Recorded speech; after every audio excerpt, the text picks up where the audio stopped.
Bugungi kunda muhim vazifalarini vaqtida bajarmasdan kechiktirish holati ko'pchilikda uchraydi. Bu holat psixologiyada prokrastinatsiya tushunchasi bilan izohlanadi. Ya'ni prokrastinatsiya biz uchun muhim bo'lgan vazifalarni vaqtida bajarmasdan kechiktirish va uni o'ylaganda ruhan siqilish holati hisoblanadi. Odatda bu holatni keltirib chiqaruvchi bir nechta faktorlar mavjud va ulardan eng asosiysi inson miyasining ishlash tizimi bilan bog'liq. Bugun shu haqida fikrlashamiz. Inson miyasi inson organizmi og'irligining 2% ni tashkil qiladi, lekin butun organizmimiz iste'mol qiladigan kislorodning 25% inson miyasining ulushiga teng.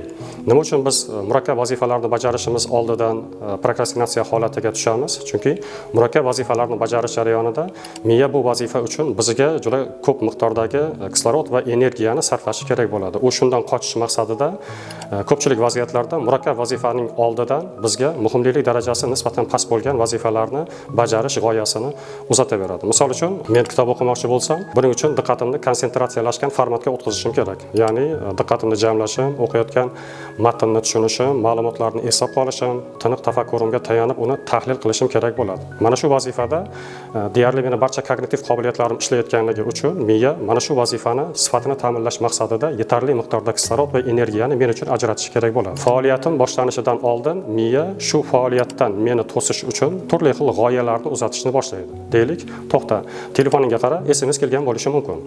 Agar bu ma'lumot meni qiziqtirmasa, miya ikkinchi g'oyani uzatadi.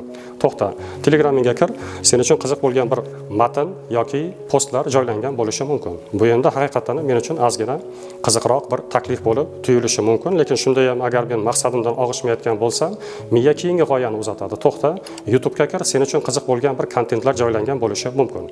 Endi bu g'oya menga yoqdi va men YouTube'ga kirsam, u yerda o'zimga yoqqan bir video yoki podkastni ko'rib boshladim. Deylik, podkast 1 soat davom etdi. 1 soatdan keyin men asosiy faoliyatimga qaytgan paytim kitob o'qish ishtiyoqi menda so'nib bo'lgan bo'ladi. Nimaga? Chunki kitob o'qish uchun sarflashim kerak bo'lgan energiyaning katta qismini video ko'rishga ishlatib bo'lgan bo'laman. Mana shu holat psixologiyada prokrastinatsiya tushunchasi bilan izohlanadi va xuddi shu vaziyatda bizning miyamiz o'z niyatiga yetgan bo'ladi. Asosan psixologik jihatdan prokrastinatsiyaga qarshi borishning yo'li oddiy. Prokrastinani qanday yengish mumkin? Biz irodamizni ishga solib, biron bir murakkab faoliyatni bajarish oldimizdan miya bizni chalg'itish uchun uzatayotgan g'oyalarga qarshi borish yo'li bilan prokrastinatsiya yengiladi. Bu borada Hazrat Rumiy o'zini ichindadir asarida shunday deydi: insonning kunlik harakati odatga aylanadi. Odatlar xarakterni shakllantiradi, xarakter esa taqdirni hal qiladi deydi. Murakkab vazifalarni bajarish uchun ham aynan biz kunlik harakatlarimizni odat darajasiga olib chiqqan bo'lishimiz kerak. Qanchalik vazifalarni biz odat ko'rinishida bajara olsak, miya shuncha kam to'siqlar qo'yishni boshlaydi. Deylik, o'qituvchi sifatida menga 1 soatlab yoki bir necha soatlab kitob o'qish qiyinchilik tug'dirmaydi. Sababi bu men uchun odatga aylangan. Lekin qaysidir bir yo'nalishda o'qiyotgan talaba uchun bir xat boshi, bir bet yoki bir varaq ilmiy matnni o'qish chinakam mashaqqat bo'lib tuyulishi mumkin.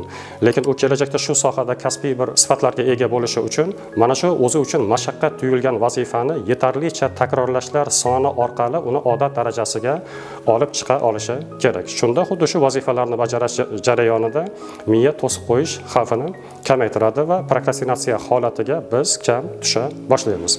Prokrastinatsiyaning mazmunini tushunishda quyidagi latifanomo hikoya yaxshiroq xizmat qiladi. Ushbu hikoyani yozuvchi Tohir Malik Odamiylik mulki kitobida keltiradi. Hikoyada ikkita yalqov tasvirlanadi.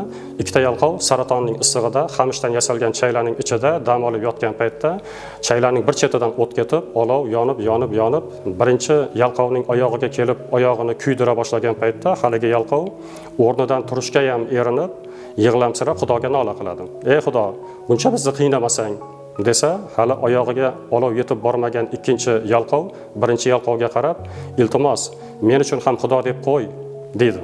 Hikoyadagi hodisa giperbolizatsiya, ya'ni bo'rttirilgan uslubda tasvirlangan, lekin hikoyani prokrastinatsiyaga bog'liq tomoni shundaki, ko'pchilik odamlar o'zining muhim vazifalarini vaqtida bajarmasdan kechiktirib, xuddi uni kimdir qilib beradiganday o'zini tutadi. Ya'ni yuqoridagi hikoyadagi ikkinchi yalqov kabi.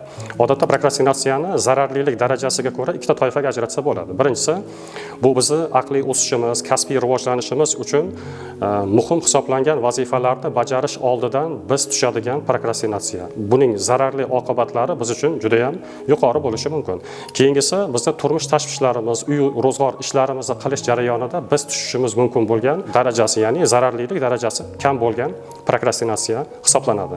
Deylik, men uyimda bir o'zimning yumushim bilan bog'liq vazifani bugun emas, erta yoki bir necha kundan keyin bajarsam ham menga deyarli bundan zarar kelmaydi yoki kam zarar kelishi mumkin. Lekin ertaga o'zimning kelajagim uchun, karyeram uchun yoki hayotimda farovonligi uchun muhim bo'lgan vazifalarni bugun bajarmasdan uni kechiktirishim aynan mening o'zim uchun salbiy oqibatlarni olib kelishi mumkin. Ya'ni prokrastinatsiyaning albatta har bir inson darajasi 2 ga bo'linishini bilishi muhim va o'zining kelajagi uchun foydasi tegishi mumkin bo'lgan vazifalarni bajarish jarayonida albatta imkon darajasida prokrastinatsiya holatiga tushmaslikka harakat qilishi lozim bo'ladi. Tavsiya tariqasida prokrastinatsiyani yengishning psixologik oddiy usuli mavjud. Bu rag'batlantirish usuli deyiladi. Ya'ni bunda qanday yechim tanlanadi?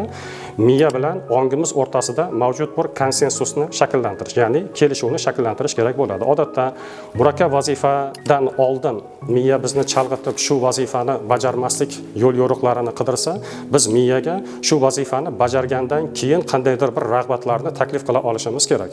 Deylik, men kitob o'qimoqchiman, deylik, yarim soat kitob o'qiganimdan keyin bitta kofe ichaman. Agar mabodo kofe ichishni yaxshi ko'rsam, bu miya uchun rag'bat va miya bu yerda to'siq qo'yishni to'xtatadi. Yoki 1 soat kitob o'qisam, deylik, bitta shokolad yeyman. Ya'ni o'zimizga nima yoqsa, o'sha yoqqan narsani biron bir aqliy mehnat yoki murakkab vazifani bajarganimizdan keyin xuddi shu vazifani o'zimizga rag'bat tarzida berishimizni niyat qilsak, albatta bu bizni shu faoliyatni bajarishimiz uchun yetarli darajada turtki vazifasini bajaradi. Biz hozir o'qituvchi sifatida prokrastinatsiya holatini ta'limiy faoliyatga bog'lab tushuntirgan kishi bo'ldik. Aslida har bir inson o'zining faoliyati qaysi yo'nalish, qaysi sohada bo'lishidan qat'iy nazar biz aytgan hozirgi misollarni o'zini hayot tarziga qo'yib ko'rsa, real hayotda qanday vaziyatlarda shu prokrastinatsiya holatiga tushayotganligi va bunday paytda qanday yo'nalish yoki uslublarni tanlashi o'zi uchun foydali ekanligini bilib olishi ahamiyatli bo'ladi. Ma'lumotimiz foydali bo'ldi degan umiddaman. Rahmat.